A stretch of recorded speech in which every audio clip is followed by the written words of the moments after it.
श्रवण की, गोविंद की कथा श्रवण की अगर हमसे या हमारे इंस्ट्रूमेंट वाले भाइयों से जाने अनजाने में कोई भी गलती हुई हो, कोई भी भूल हुई हो, तो सभी जो हमारे संत भगवान हैं, जितने भी हमारे भाई बहन पिता माताएं जो भी हैं, सबसे हाथ जोड़कर माफी चाहेंगे। हमसे जैसी भी कथा आई, संतों की कृपा से, भगवान की कृपा से जैसी भी कृपा कथा आई, आप सभी को श्रवण कराई। अगर कथा में हमसे कोई गलती हुई हो, कोई भूल हुई हो, तो सभी से क्षमा चाहेंगे।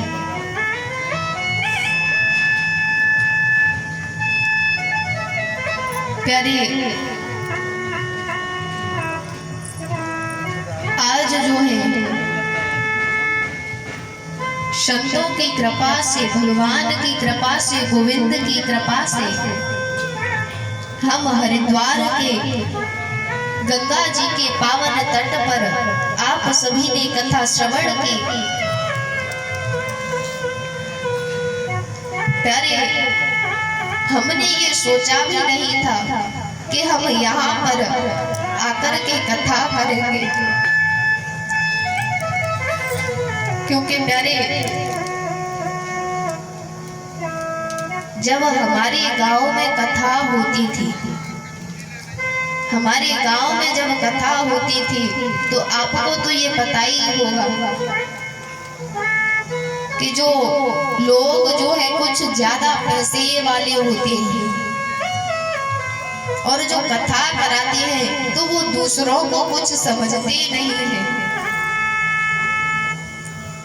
और प्यारे, जब गांव में कथा होती थी, तो जब हम मंच के पास में जाते थे, जब मंच के पास में जाते थे, तो जहां पर इंस्ट्रूमेंट वाले बैठते हैं, जहां पर इंस्ट्रूमेंट वाले बैठते हैं, हम बिहारी जी से प्रार्थना करते थे कि हे बिहारी जी, हम पर इतनी कृपा करना कि किसी दिन जहां पर ये इंस्ट्रूमेंट वाले बैठे हैं, वहां पर हमें भी बिठाना। लेकिन प्यारे, ये सत्य ही कहते हैं कि हमें भगवान से कभी भी मांगना नहीं चाहिए, क्योंकि क्या पता अगर हम कटोरी लेकर खड़े हैं और बिहारी जी हमें समुद्र देना चाहते हैं, तो उस कटोरी में समुद्र कैसे आ सकता है। हमने बिहारी जी से इंस्ट्रूमेंट वालों की जगह मांगी, लेकिन प्यारे, बिहारी जी की कृपा देखो, संतों की कृपा देखो कि उन्होंने हमें अपनी गोदी में बैठा लिया, हमें अपनी गद्दी पर बैठा लिया। और प्यारे, इसमें सबसे बड़ी अगर कृपा है तो वो केवल दो लोगों की है। एक तो हमारे जो महामंडलेश्वर महाराज हैं, जिनका ये खालसा लगा है सीताराम बाबा।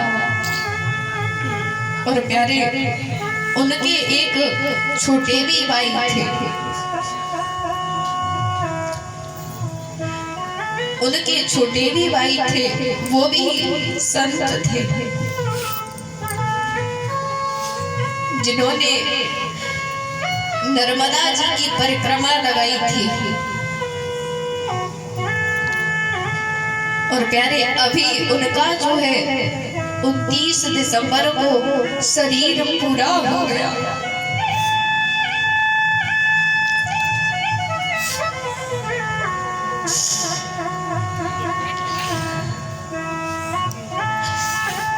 प्यारे, हमारे ये जो दो बाबा थे, ये हमारी दो भुजाएं थी।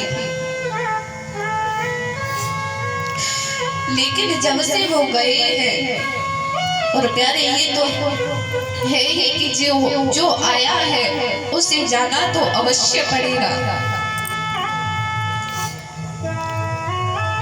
लेकिन उनका भी आशीर्वाद बहुत था।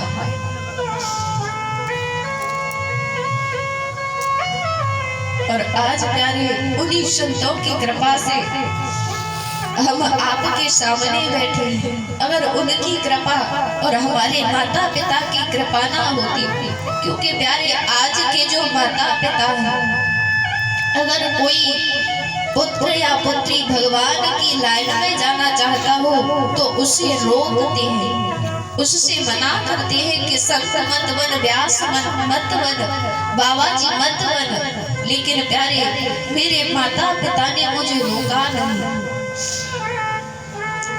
मेरे माता पिता ने जब मैंने कहा कि मैं कथा सीखूंगी तो मुझे रोका नहीं, और मैंने जो कुछ भी मांगा वही मुझे लाकर दिया। जो कुछ भी मांगा वही मुझे लाकर के दिया। और प्यारे जो माता पिता होते हैं वो स्वयं भूखे रह लेंगे, स्वयं भूखे प्यासे रह लेंगे, लेकिन अपने बच्चों को कभी भूखा नहीं रहने देते। अगर स्वयं के पास में कुछ ना भी हो तो भी यदि बालक किसी चीज को मांगने लग जाए तो चाहे कुछ भी हो जाए, कैसे भी ला कर दे, उसे वो चीज ला करके अवश्य देते हैं। अच्छा ये बताओ कथा किस किस को अच्छी लगी? तो आप सबसे एक चीज मांगो तो देंगे, पक्का देंगे। कौन कौन देगा? प्यारे हमें पैसा नहीं चाहिए, धन दौलत नहीं चाहिए।